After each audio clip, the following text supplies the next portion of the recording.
It's yours, I said. No strings, no loan, nothing to pay back. It's just yours. And then Preston came around the island with a wine glass in his hand and took it out of her fingers the way you take a menu from a waiter. He held it up. He looked at it. And something moved behind his eyes that I recognized. Because I have spent 4 decades reading changes in water pressure before they become problems. Everybody, he said, and his voice carried the way voices do when they've been trained to carry. Look what Walt brought us. Walt. The room turned. 38 years under that lake, he said. And this is the whole harvest. He laughed. 1. It was a light laugh, an easy one. Then he tore the check in half, and again, and he dropped the 4 pieces into his wine glass, and they spread out on the surface and went pink at the edges. Nobody spoke. It wasn't respectful quiet. It was the other kind. A woman near the pantry found something fascinating in her phone. A man by the door pressed his lips flat and looked at the ceiling. Ah, Nora laughed. That's the part I carried. She laughed. 1 beat too long and half a note too high. The way you laugh when you have decided not to be the person who ruins the evening. And then she picked up the shrimp platter and carried it into the living room. My hands curled at my sides. My face went warm. And I did what I have always done when something hits me in a place I did not armor. I checked my air. I did not come up fast. I stayed 40 more minutes. I ate a cracker. I told a man in a sweater that yes, the lake really does stay that cold all summer. I said goodnight to my daughter at the door and she hugged me and said, he didn't mean it like that. How did he mean it? I asked. Dad. Okay, I said. Good night, sweetheart. I got to my truck and sat behind the wheel without starting it. Their windows were lit gold above the bluff. Then, I could see people moving behind the glass, ordinary and warm. I got out and went back up the side path to the recycling bin by the garage, and I fished out the wine glass they had already emptied and rinsed, and the 4 pieces of that check were in the bin underneath a paper plate. 3 of them anyway. I found 3. 1 had my signature, 1 had the date, and 1 had 2 words in Arlene's neat teller handwriting, solid ground. I stood in the dark next to a garbage can at 67 years old with a piece of wet paper in my hand, and my throat closed so hard I had to press my knuckles against my mouth. My eyes burned, and I did not lie to myself about why. It wasn't the money. I want you to understand that, my friend. It was never the money. I, end, end, end, end, end, I, end, end, end, end, end, end, end, I, end, end, end, end, end, the, I, end, my, I, end, I, the, I, the, I, I, I, I, I, I, I, I, I, I, I, the, I, I, I, I, I, I, I, I, I, I, life, I, I, I, I, I, I, I, I, I. It was the version of that evening I had been building in my head for 3 years. The one where she reads the memo line and looks up at me and understands what those 2 words cost. That version was never going to happen. It had never existed anywhere but in my chest. I drove the shore road home with the radio off, past the marina where I taught Nora to tie a bowline when she was 9, past the clinic where I sat in a plastic chair for 6 hours the night her appendix came out. I put the 3 pieces of paper in my wallet behind my insurance card and I went to bed and I slept about 2 hours. 11 days later, I drove out to the shoreline lot, 6 acres on the North Shore, 30 miles up. I bought it in 1989 for $9,000 from a widow who wanted it gone before winter. There is no house on it. There is a fire ring I built out of lake rock, a leaning cedar I have never had the heart to cut, and about 400 feet of frontage where the water comes in over gravel and makes a sound I have never found anywhere else on this earth. Ruth and I were going to build there. We had a drawing. Then she got sick, and the drawing went in a drawer, and every year I paid the taxes and did nothing else. And every year Nora and I went up there once in June and once in October and burned a fire and didn't talk much. There were 2 men on my gravel with a tripod and an orange vest. Help you? I said. The younger one checked a clipboard. Boundary survey. We're contracted through Northline. Contracted by who? He looked at the sheet. Clients a firm out of the cities. Brighton Associates? Order came in the 9th. The 9th was 2 days before the housewarming. I stood on my own gravel with the lake making that sound behind me and I felt something in my chest redistribute, the way you feel a rigging line take weight it wasn't taking before. not a snap. Just a shift in tension that tells you the load is not where you thought it was. Who authorized this? I asked. Family representative, he said. That's all it says. I drove home. I did not call anybody. I sat at my kitchen table until dark. The next Tuesday, Nora started calling me Pop. She had called me Dad for 36 years. Every day of her life. Dad. And that Tuesday she called at 7 in the evening and said, "Hi Pop, just checking in a bright voice with an edge of practice on it, and asked how my knees were, and asked whether I'd thought about what I wanted to do with the pension election. There it was. Fourth sentence in. The pension. 14 months out from my 68th birthday, I had a choice to make. Monthly payments for life, or a single lump sum. It's a real decision, and it's a private one, and I had mentioned it exactly once in her kitchen the previous spring. Haven't decided, I said. Preston says most people leave money on the table by not modeling it properly, she said. He could run the numbers. Free. Obviously. Your family. That's kind, I said. Just think about it, Pop. After that, the calls came every few days. She asked about my property taxes. She asked whether the shoreline had ever been appraised. She asked, in a voice light as paper, whether I'd updated my will since Mom. She asked whether I still felt safe diving at my age, and when I said I'd stopped taking wet work 2 years ago and only did inspections now, she said, "Good, good. I worry." Every question was a reasonable question. That's the thing about a good current. It doesn't feel like it's pulling you anywhere. You just look up one day and the shore is somewhere else. In November, they invited me to dinner and there was a fourth chair at the table. Her name was Diane, mid-50s, cardigan, a very warm handshake. Preston introduced her as a friend from his networking group. Halfway through the salad, it came out that Diane was a geriatric care manager who specialized in what she called transition planning for seniors with complex assets. Walt lives alone, Preston said to her, in the tone of a man describing a leak. It's a big house for one person, Nora said, not looking at me. It's the same size it was when there were 3 of us, I said. Diane smiled at me the way you smile at a dog whose temperament you're unsure of. It's never too early to think about what independence really means, she said. I set down my fork. Diane, I said, what's the going rate for what you do? She blinked. It depends on the engagement. Sen. Good work if you can get it, I said, and I picked my fork back up, and I finished my chicken, and I thanked Nora for dinner, and I left before dessert. I sat in my truck in their driveway and gripped the wheel until my hands ached, not from fear. From the specific fury of a man who has just watched himself be discussed as an obstacle to a plan. Before I tell you what my partner said to me down on the pier, the thing that made every piece of this snap into a single shape, do me a favor and drop the word Encore in the comments right now, so I know you're still here beside me. Because what comes next stopped being a suspicion. It became something I could have seen months earlier, if I'd been willing to look straight at it. Gus Halverson and I had been dive partners for 26 years. He'd retired 3 winters before me, and now he did hull inspections for the Harbor Authority, which mostly meant he stood on the pier with a coffee and told younger men what they were doing wrong. I found him there on a Thursday in the middle of November, wind coming off the water hard enough to make your eyes run. You look like a man who's been holding his breath since summer, he said. Look, I. So I told him all of it. The check in the wine glass, the survey crew, the pension question, Pop, Diane and her cardigan. Gus didn't interrupt. That was the best thing about him. He never reached for a conclusion before you finished building toward it. When I was done, he was quiet a while, watching a tug work its way past the breakwater. Then he said, Walt, the survey order.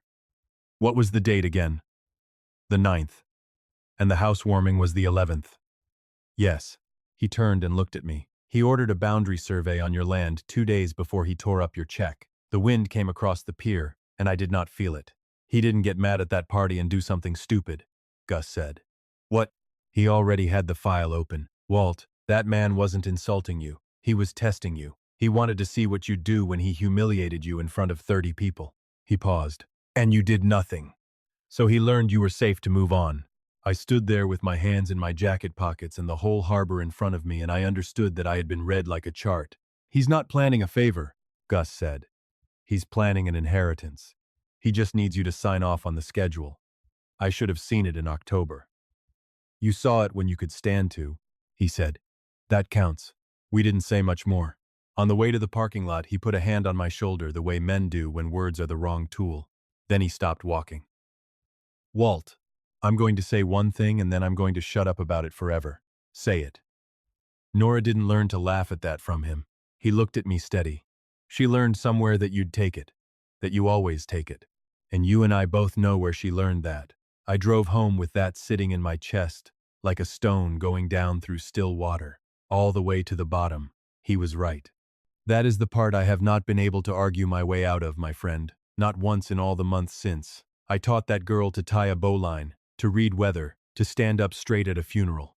And I also taught her, in 10,000 small moments she never noticed, that her father absorbs things, that whatever it costs him, he does not say so.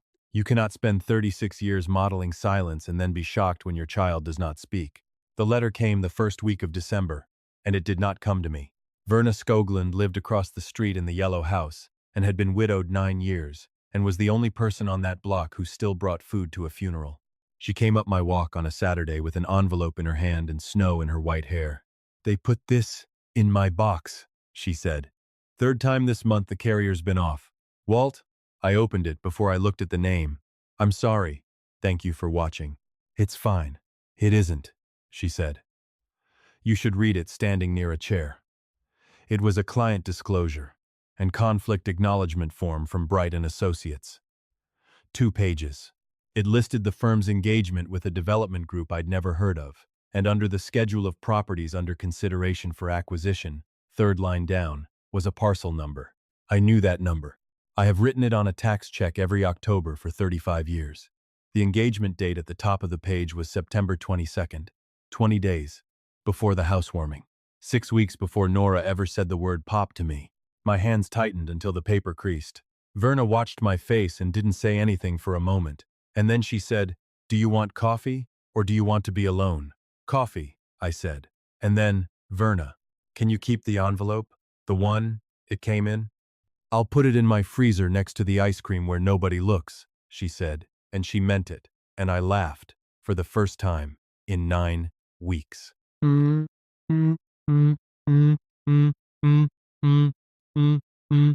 2 days after that, Nora came by alone with a folder.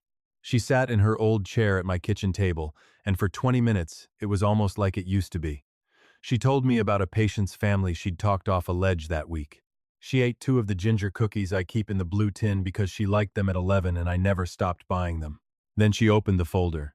"Some housekeeping," she said. "Insurance stuff, and the hospital's HR pushed me to get my own paperwork in order, so I figured we'd do it together." She slid a stack toward me.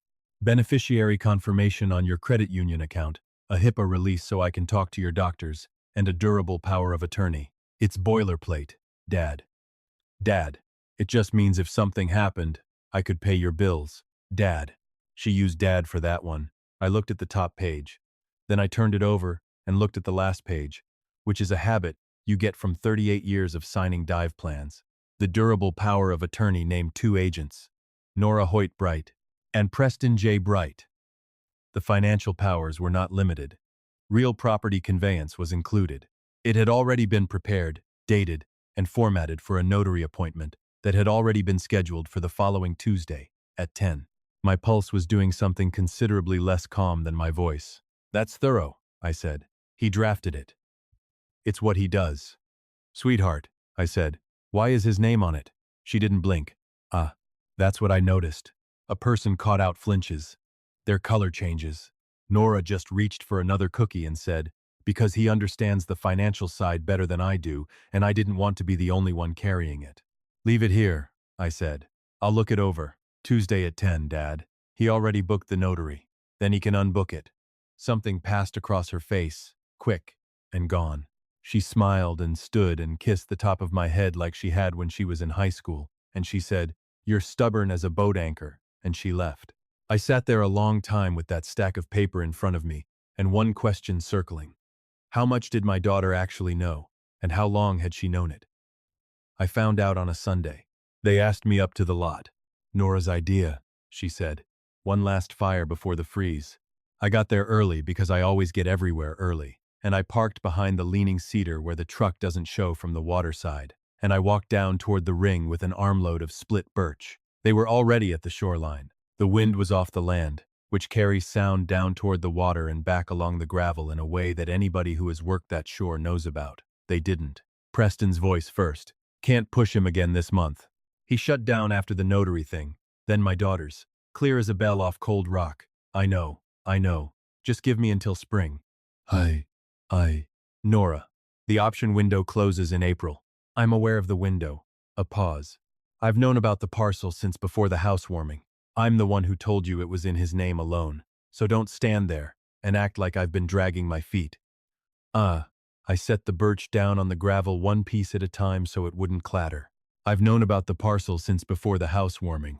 I walked back up to the truck. I got the rest of the wood. Come. I came down that path making noise the way a man does, and I said, blowing pretty good out here, and Nora turned around with a smile already on her face and said, Dad, we were just saying it's too cold. We burned that fire for an hour and a half. I gave them nothing. I laughed. In the right places. I have a lifetime of practice keeping the inside of a man separate from what shows on the outside, and that afternoon I used every year of it. They left first. I stayed and watched the coals go gray and the water come in over the gravel making that sound, and then I drove home and sat down at my desk and wrote 3 words on a legal pad. First thing Monday. My father used to say the time to check a line is before you're hanging on it. I nodded at that wisdom for about 50 years without applying it. That Monday I applied it. I was at the credit union when the doors opened. Arlene Petit had been behind that counter for 22 years and had cut me the cashier's check in October, and she had asked me, when I ordered it, whether for solid ground was 1 word or 2.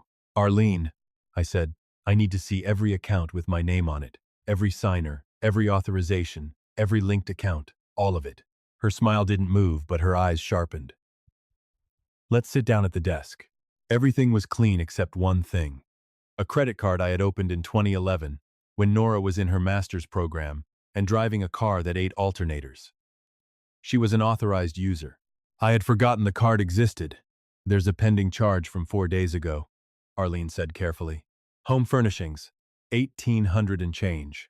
Arlene, $1,800 and change. That's not a flat tire, I said. No, she agreed. It isn't. Can you stop it? It hasn't posted. She was already typing. Hoos. Disputed and flagged. Do you want the user removed? Today. Done. New card to your P.O. box, not the house. She made a note. Anything else, Walt? Alerts, I said. 8. Done. 8. Every transaction, any amount, text me within the hour. Real time, she said. I'll set it now. And when it was finished, she folded her hands and said quietly, Is there anything else I can help you protect today? Not today, I said. But I'll remember, you asked. From there I drove to an attorney named Dolores Kittredge, whose office was above a shoe repair on Superior Street, and whose waiting room had 4 chairs and a fern. Gus had given me her name twice and I had ignored it twice. She was 71 years old, and she listened to the whole thing with her hands folded and did not interrupt once. Then she said, Have you signed anything? No. Then, you're in better shape than most people who sit in that chair. She pulled a pad toward her. And here's what we do, and I want you to write it down, because I tell every client the same 5 things, and the ones who write them down are the ones who still own their houses. 1. You never sign anything at a kitchen table or a dinner table. Documents get signed in an office, after somebody who works for you has read them. 2. Remove every authorized user and every secondary signer you don't actively need. You've done that.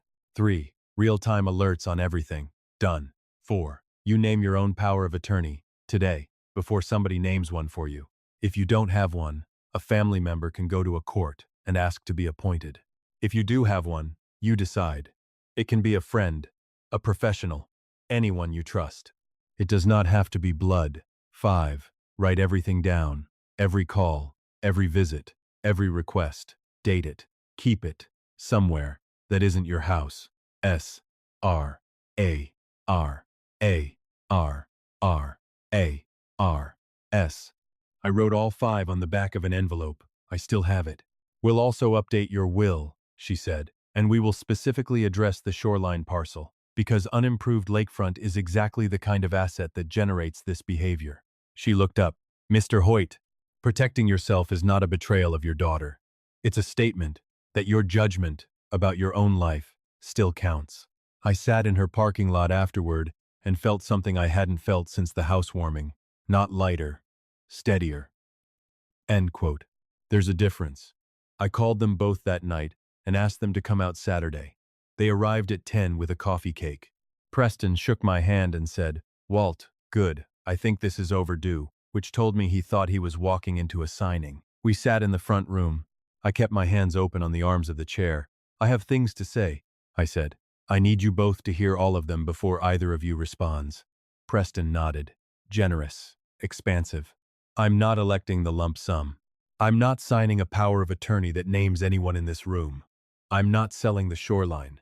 And no plan involving my land, my pension, or my house will be made without me in the room from the first sentence." The warmth went out of Preston's face like a light on a timer. "Walt, with respect, you're being emotional about an asset that—" I'm not finished. I reached down beside the chair and set 2 pages on the coffee table, face up. "This is your firm's client disclosure.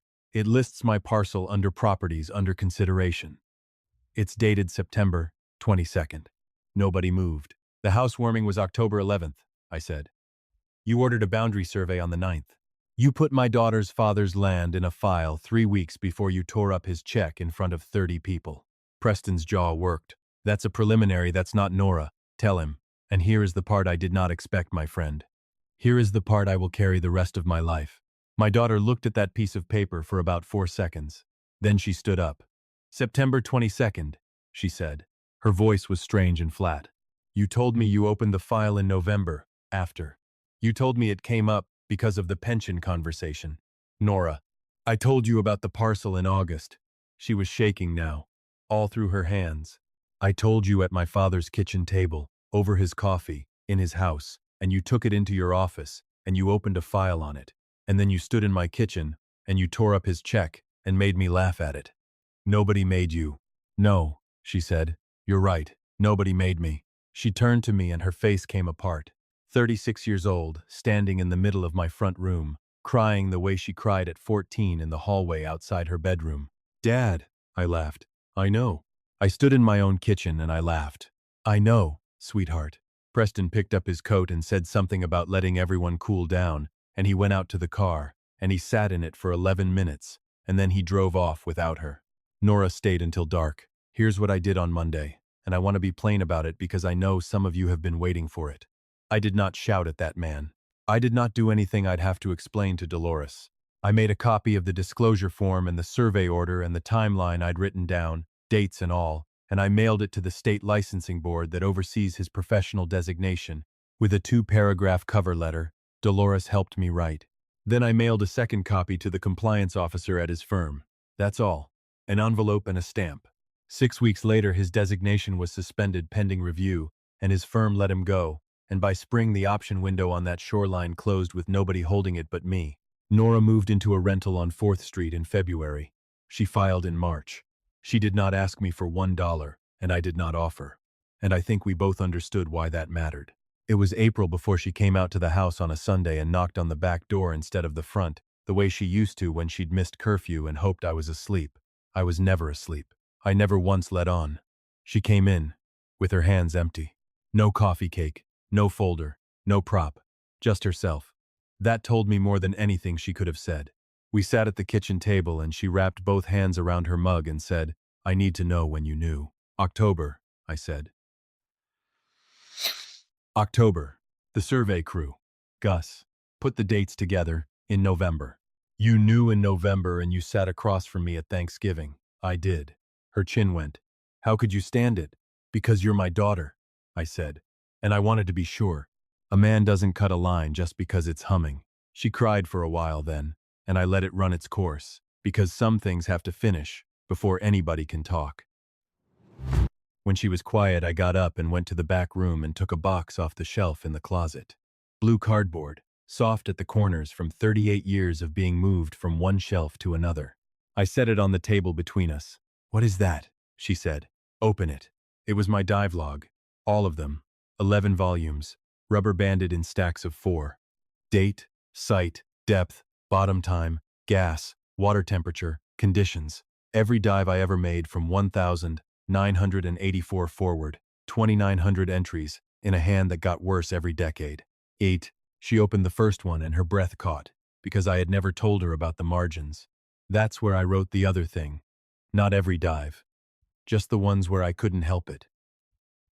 The state, number 14, 88, 41 feet, Duluth entry, 39 degrees. Ruth says the baby moved, cut 2 hours short. Told Gus it was my regulator. Sep 695, 27 feet, 2 harbors. Ruth, 25. First day of first grade, she wore the yellow coat and did not look back once. Cried in the truck like a fool. March 202, 52 feet, bad ice. Thought about the house. Note the whole way down. Do not let her see it. Aug 19, 11, 33 feet. March 2. She got the job. Called me from the parking lot. I have been sure she'd get it for 3 years. Did not tell her that. Should have. Nora turned pages, with her hand over her mouth. Her shoulders were going. She got to 2003, and I knew what was there before she found it. Because I have read that page more times than I would admit to anyone. April 30, 03. Did not dive. Ruth, 2 days. Gone. Nora would not come out of her room. Sat on the floor until 5 a.m. She is 14, and I do not know how to do this. I will figure it out, or I will die trying. Those are the only 2 options I have. She put the book down on the table, and she sobbed the way people do when they have been holding something enormous for a very long time, and have finally found a place to set it down. It went on a good while. I let it. I let it mine. When she came up out of it, her face was blotched and swollen and entirely her own. Why didn't you ever say any of this to me? Because I didn't want you carrying it, I said. Her. I wanted you to have a life, not a debt. That's not what it would have been. Her voice cracked all the way through. Dad, it would have been everything. Just knowing. I looked at my daughter across that table and I said the truest thing I had. Then I got it wrong too. Her head came up. Sweetheart, Gus said something to me on that pier that I have not been able to put down. He said you didn't learn to laugh at that check from Preston. He said you learned somewhere that your father takes it. That whatever it costs him, he never says so. I set my hands flat on the wood. That's 36 years of me. Every hard thing I swallowed in front of you so you'd feel steady. I was also teaching you that a man's cost doesn't have to be spoken out loud. And then I was surprised when you didn't speak. She was quiet a long time. You could have been angry at me, she said. That would have been easier. I know. Turn the last page, I told her. She did. April of that year. Not a dive. Just a date and 1 line. Nora, coming Sunday. Whatever she says, the answer is yes. We took a fire out to the lot the last week of April, and the ice was off, and the water came in over that gravel, making the sound it has made since before either of us existed. She sat on the flat rock she has sat on since she was 7. I gave her the logbooks in a canvas bag and told her they were hers. So you remember? I said. Not what I gave you. What it cost. And that I never once regretted it. And I want to tell you what I have learned, my friend, because I did not spend all of that just for myself. I thought love meant absorbing. I thought if I took everything without a sound, that was strength, and that my daughter would grow up safe inside the shelter of it. It was not strength. It was fear wearing work clothes, fear of being called selfish, fear of being the hard one, fear that if I ever said the word no, the last person I had left might go. Love, without a boundary, isn't love. It's an unlocked door, and eventually the wrong person walks through it and starts measuring the rooms. So, say it earlier than I did. Say it kindly. Say it to the people you love most, because those are the only ones who can actually take anything from you. And write the 5 things down. Nothing gets signed at a dinner table. Clean up who has access. Turn on your alerts. Name your own power of attorney before someone names one for you. And keep a record with dates. I'm Walt Hoyt. I spent 38 years in the coldest water in America. I raised a girl by myself, and I got a great deal of it right and a few important things wrong. I was treated like a line item in another man's file, and then I stopped allowing it, and it did not cost me my daughter. It gave her back. I said, if any of this sat down inside you, share it with somebody who's been giving everything to people who only count what's left. And tell me in the comments, have you ever had to draw a line with someone you love? I'll be reading. Subscribe so you don't miss the next one. There's another story every week, and another one of us finding the way back. Some elements of these stories are shaped for reflection and for the lesson inside them. If that isn't what you came for, that's all right. Choose what serves you. But if you're still here, my friend, I'm glad you stayed.